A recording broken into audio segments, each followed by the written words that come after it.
Hey, what do you think is going on in Jaws? It looks like there's a big problem, a big chaos happening in Jaws. It was reported that there was a 48-hour curfew after the event that happened on the evening of Palm Sunday.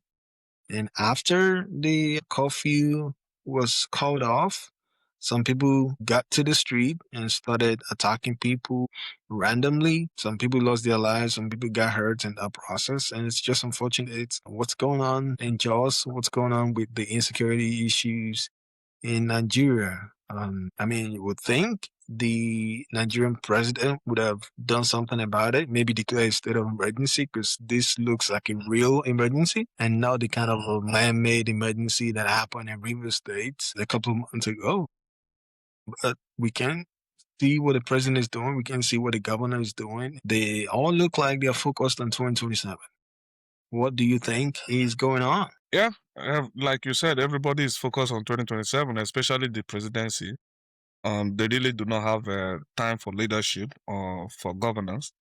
Everything is centered around the 2027, making to make sure that they retain the presidency in 2027. Unfortunately, like I said the other day, if you are a resident of some of this community, that are in harm's way, I think the best thing you can do for yourself and the people you love is to move out of that place because, like I said the other day, help is not on the way. We don't have a serious people handling this issue. A lot of people are profiting off of this, insecurity.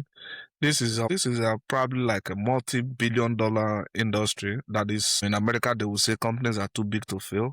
That industry is too big to fail in Nigeria. So that is why they're making they're doing everything humanly possible to ensure that that industry stands the test of time. And then if you love yourself, you have your loved ones, and then you love your family, and you are capable, the best thing you can do is to take your family out of that place because you don't want to be part of that number. We just hear the numbers: 40 people have been killed, 100 people have been killed, 10 people have been killed. Those are actually people.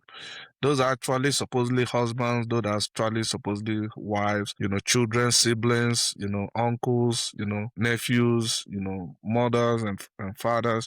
Those are real people. It's not just numbers. So if you don't want to be part of that number, what you can do for yourself and your family is just to leave that place. And then if we have an opposition candidate, you can vote wisely. That doesn't mean that the next president will do better than what this person is doing. Nothing will largely change, because like I said the other day, there is no political will to solve it today. In fact, there was no political will to solve it yesterday when it started.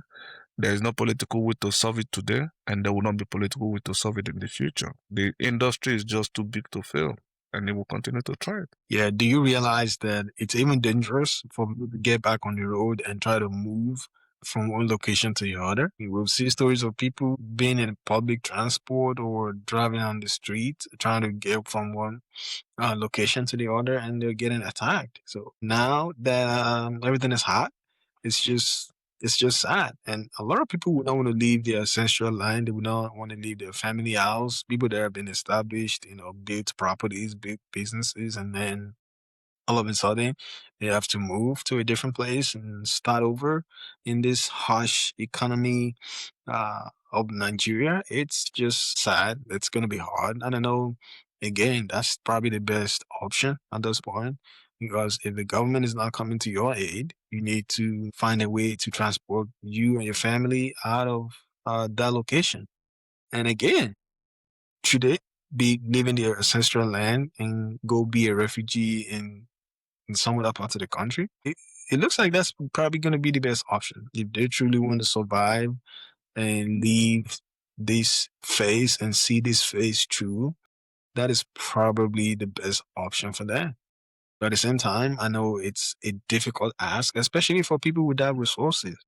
If you're still struggling and living day to day, how can you afford to get yourself and get your family members out of that particular location? Keep in mind, maybe you don't even have family members in other parts of the country. How do you expect to survive? How do you expect to go and start making ends meet? Because it looks like the struggle is in all nooks and cranny of Nigeria.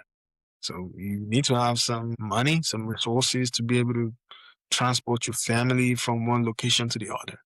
And this current economic climate is not making it easier on people. I know the Nigerian president put out a statement earlier that they'll be postponing his trip to Ogun State and will be heading to Jos and will leave from Jos to Ogun State. He talked about grief, but nothing specific on how to fix all these insurgencies, how to fix all these insecurities. It's just like business as usual, just the regular commiseration and grief and, you know, big words, but no actions. And it's just unfortunate. Yeah. Well, hopefully the state police that they are trying to put together may be able to help. Number two, maybe the federal government should start thinking of arming the citizens, legalizing carrying, the right to carry. Because let's face it, if somebody is coming to rob you and he has the idea that you might be armed, the way they will approach your residence will be, you know, completely different from the way they will, that they will approach the other resident. So I think, what's his name? Senator Ned Nwoko proposed this before. I think it's time that the Senate or the presidency look into it again and see if they can arm the citizen, because that might just be the solution to this problem. It's not fair that somebody is coming to attack you. You have cutlass and they have a mortar, they have machine gun, they have artillery, they have AK-47, and there's no way you'll be able to stand any chance to, for a fair fight. It's not going to be a fair fight. So I think that's another thing that the federal government can consider. But I do not have faith in the federal government. They don't care, and they've never cared, and they won't start caring today. Yeah, I definitely agree. It looks like they are not interested in helping the average Nigerian. Right now, they're in power. They have all the resources that they can get. They have police at their disposal. They have security agencies to escort them around. But when they leave that position, they will have to take care of their own security by themselves. And it's just sad that that's the way things are at this point. And I don't see any lights at the end of the tunnel. I don't really see any lights at the end of the tunnel. So hopefully, the people will continue to go out and make their voices heard and let the government know that this pain is too much. I can't imagine people losing their lives, losing their family members.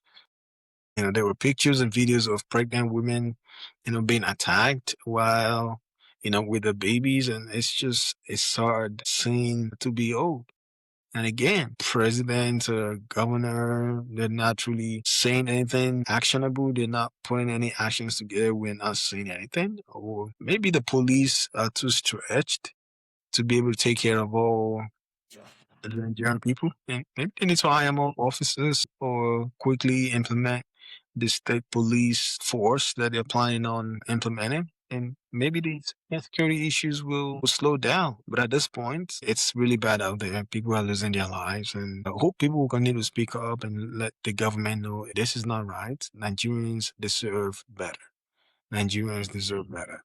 And I hope the government will quickly make some changes and continue to safeguard the lives and properties of the Nigerian people. Yeah, like I said, I don't have faith in this federal government. They are too invested in politics. Everything they view everything through the lens of politics, And for any person that is doing that, it will be difficult to solve this kind of problem. You never know. The president might just be thinking that this is an opportunity, or people are just trying to use this to block his second term. In fact, CP, Cubana chief priest, one of the city boys, put out a tweet and said that the killing in Jos was an attempt to embarrass Tinubu on his birthday. Can you imagine that? That was tacky, that was low. And you did be surprised he's not the only one that is thinking in that direction. And God forbid that Babio is thinking that in that same direction and Tinubu is thinking in that same direction, then the country is doomed. So they view everything you can think of. Nigerians are hungry, is politics. They give them rice. There is no light, is politics. They give them rice. Everything. In fact, I will be surprised if they don't go and distribute rice in that just because there was also an incident last year that they killed some people, that the wife of the president went to Jos and donated some money. Everything they see it through the lens of politics. Nothing else matters to them. What just matters to them is politics. Power, power, power, power, power, power. At some point, I think our leaders should, start sitting down and be thinking about legacy, because whether they like it or not, in the next 20 years, we'll be talking about them, even though they are no more, even though they are still here with us.